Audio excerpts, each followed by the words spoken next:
So I took the kick bike to work and just, show off for all my friends. And I took it out of the truck. I usually park up in the upper parking part of the parking lot, and I did so and wanted to show off, and so I didn't want people to have to walk to come see my kick bike. So I rode it down to the lab, down to the main door, and I should have left it in the truck because it got hit. I think somebody backed over it. I parked it in a motorcycle parking area, and this handle grip here is all scraped up. The handlebar is bent. It's not probably going to show up in the camera. And it got racked pretty far. Let's see if I can keep that in the tire and still stand it up, to where this tire is kicking way out. And so I think it got ran over. I probably could have our IT guy pull the video and figure out who did it. The other thing is here, it's all kind of scraped up there. So I think it took a beating. And I think I'm gonna open this up with you watching. I think we probably broke this weld right here where these two pipes come together. So let me go get another GoPro different stand, and we'll take this off together and figure out what I've got to do to get this thing back up and running. I'm really not 100% sure that that's what happened, but that's my guess. I work in a laboratory, and there's always trucks, they come and get the biohazard waste and different things, and so there's always trucks coming and going. And I think one of them just must have backed up and didn't see it, or saw it but saw it too late, kind of thing. And I'm guessing that weld where the big red, what was the big red pipe, comes into it, kind of did it. But take this apart and we'll just find out. I'd have to go get a screwdriver to help separate that. Let's see here. Inner tube works really well for things like this that doesn't want to come apart. But then when you need it to come apart, it doesn't want to come apart. Doing its job. So yeah, it's a little maddening. I'm guessing it's right there, and if it is right there, that's probably our easiest fix. It doesn't look like the weld came apart. Not sure what happened.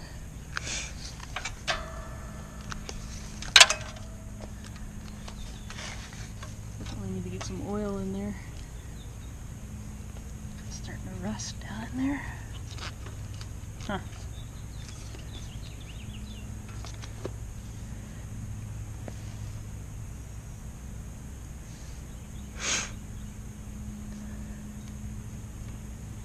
My epoxy's peeling off. I think the weld held. I think it actually just crushed. Looks like it crushed, bent this pipe right here. So I may have to put a wrench or something down and curve that in to stabilize that and give it a little strength. Yeah, it's just raked it, bent that pipe a little bit. Really too dark to see what I was doing with the bus, so I've kind of moved on to another project and looked at this where it got kind of towed in there, which you wouldn't think just moving, it's just moved a little bit, just kicked out just a little bit. You wouldn't think that would affect that much, but it drastically did. So my solution is to take this piece that I cut off from down here, because I had to cut that twice. If you remember, I messed up the angle the first time. So I have this piece that has kind of butterfly looking angle cuts off both sides, and I'm just going to heat and spread this out just a little bit and sleeve that over. I may actually even cut these little sharp corners off and sleeve that over and weld that in. We won't have that happen again, because it's not going to bend that. This is like some kind of scaffolding pipe or something. It's actually what's down here. So we'll sleeve that in over that and then wrap it again. So let me get started on that. So we have that guy all straightened back out. About as good as I can get it. I could probably kick it out a little bit more, and the rain has arrived. But I think it's pretty close to being back to where it was. So what I have to do now is this little piece here, basically going to sleeve over that. And it's actually the angle piece that I cut off from down here.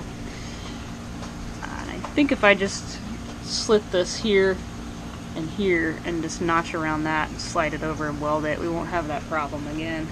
So I should have put a socket or another piece of metal up inside there.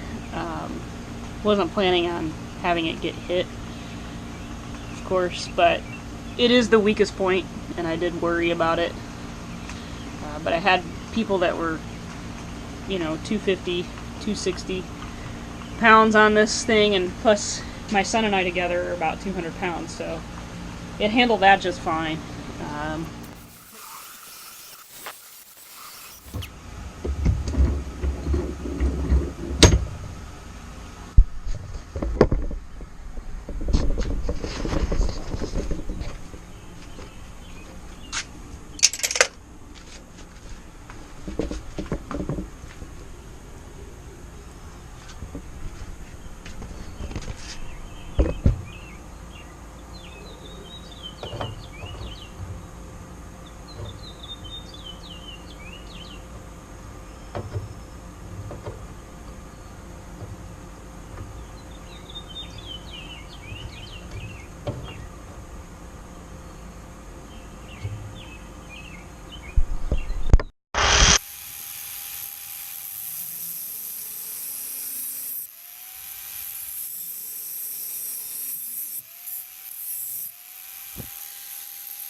So got that all patched up, and then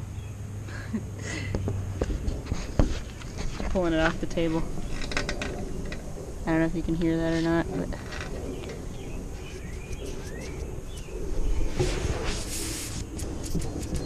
got a hole in the tube.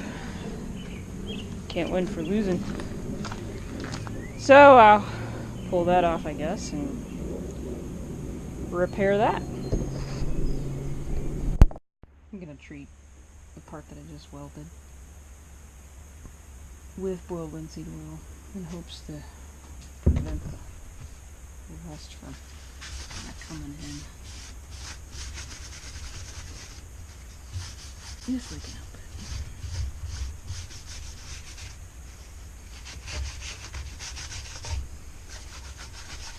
So we're gonna wrap this again with inner tube, and I did before,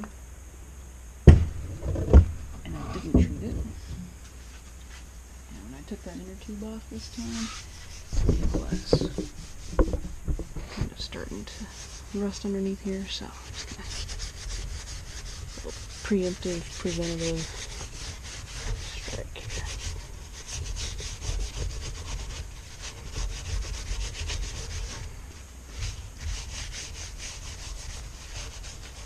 Linseed oil is one of those things that you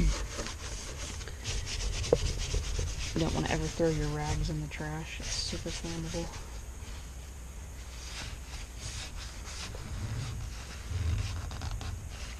So you want to just lay your rag outside with a rock sitting on it or something until it gets kind of hard and dries out.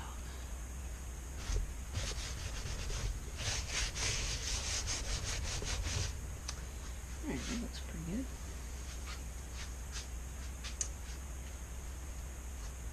So we got that all wrapped back up, and I wanted to turn the patch of the tube out and have some writing turned out, and then I also left the stem out like I did before.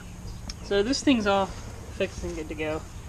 To fix that flat, it had a spoke missing out of it, and so the tire had been ridden that way for a while. I had ridden it at least a couple 100 miles that way. And so it had just adjusted itself to compensate for that missing spoke. So when I went to put it back in, I had to loosen all of them like you normally do to get that spoke in, and I have put a piece of tape on it to flag it, because this tire, I have balanced it and adjusted it and trued it a couple different times and then ridden it, and it'll kind of loosen its way out as you ride, and then I'll probably have to do it one more time. But I can't find my spoke wrench, and so I've been forced to true it by letting the air out of the tire and doing it that way, which really isn't truing it because the tire itself can be kind of wonky. So I need to get another spoke wrench or spoke tool before I tweak with that anymore. I rode it just a little while ago. We did about 6 miles on it, the kiddo and I. And after it had ridden for a little while, it actually kind of settled itself out. So this thing is ready to go again. Hopefully it doesn't get hit again.